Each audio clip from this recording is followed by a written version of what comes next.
और यूक्रेन से बड़ी खबर है। यूक्रेन के डोनेस्क में रूस के स्ट्राइक। रूस ने यूक्रेन का ड्रोन कमांड सेंटर उड़ा दिया। हमले के लिए फैब 500 बम का इस्तेमाल किया गया।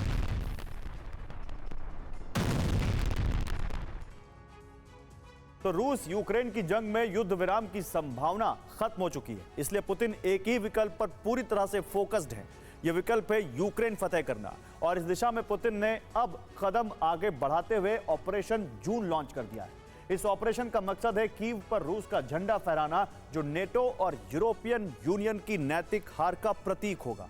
हालांकि यह पुतिन की एक गुप्त रणनीति के तहत होना था, लेकिन अमेरिकी इंटेलिजेंस को इसकी जानकारी मिल चुकी है। अब क्या है कीव फतेह का वो ब्लूप्रिंट जो पुतिन ने बनाया है, इस रिपोर्ट में देखिए। कीव विजय का प्लान, पुतिन का जून अभियान। अमेरिकी इंटेलिजेंस ने चेतावनी जारी की है कि रूस का लक्ष्य 2025 में यूक्रेन पर जीत हासिल करना है, और यूक्रेन पर विजय हासिल करने के लिए रूस हर कीमत चुकाने को तैयार है। रिपोर्ट्स के कुछ बिंदुओं के अनुसार पुतिन जीत के लिए युद्ध को जरूरी मानते हैं, और वो 2025 के अंत तक जंग लड़ने की तैयारी कर चुके हैं। इस जंग में यूक्रेन के हमले बेअसर करना और ढांचे को नष्ट करना उनका उद्देश्य है।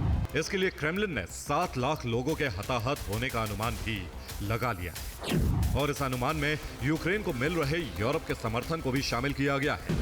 स्काई न्यूज की एक रिपोर्ट में बताया गया है कि रूस ने खार्किव के पास 50,000 से ज्यादा सैनिक जुटा लिए हैं, और इन हमले के लिए एक खास ढांचे का भी निर्माण कर लिया गया है।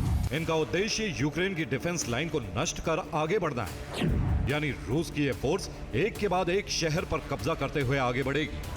तो अमेरिकी इंटेलिजेंस की रिपोर्ट में क्रेमलिन के कीव फतेह के फ्रंट के बारे में बताया गया है, और इन फ्रंट से पुतिन के जून अभियान की शुरुआत इसीलिए आसान है क्योंकि इस समय यूक्रेन के लुहांस्क, डोनेस्क, ज़ैपोरिजिया, मेलितोल, खरसोन पर रूसी सेना का कब्जा है, और रूस ने अपनी सदर्न कमांड क्रीमिया में ही बना रखी है, जहां से किसी भी ऑपरेशन में आसानी होगी।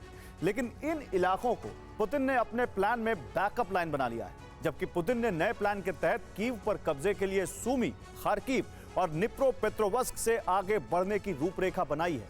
इस रणनीति में रूसी सेना शहरों पर कब्जा करते हुए कीव तक पहुंचेगी, और वहां कब्जे के साथ ही पुतिन जीत का ऐलान करेंगे। हालांकि इसके लिए बैकअप लाइन पर बॉम्बर और लॉन्ग रेंज वाले हथियारों की तैनाती भी रूस की तरफ से कर दी गई है। अब इंतजार है तो सिर्फ जून महीने का, क्योंकि उनका मानना है कि रूसी सेना यूक्रेन के खिलाफ जीत हासिल कर सकती है, और रूस की ये जीत न सिर्फ यूरोपीय संघ बल्कि नाटो की भी नैतिक हार होगी, जो संघर्ष के दौरान यूक्रेन के हथियार डालने से संभव भी है। रूस हमले के लिए Tu-95MS बॉम्बर का इस्तेमाल कर रहा है, और यूक्रेन पर हमले के बाद ये बॉम्बर एंगल्स बेस पर लौट रहे हैं। रूस का एंगल्स बेस रणनीतिक शहर सारातोव के पास है, जिसका मतलब है कि कीव की तरफ बढ़ने से पहले रूस ने बैकअप भी तैयार कर लिया है।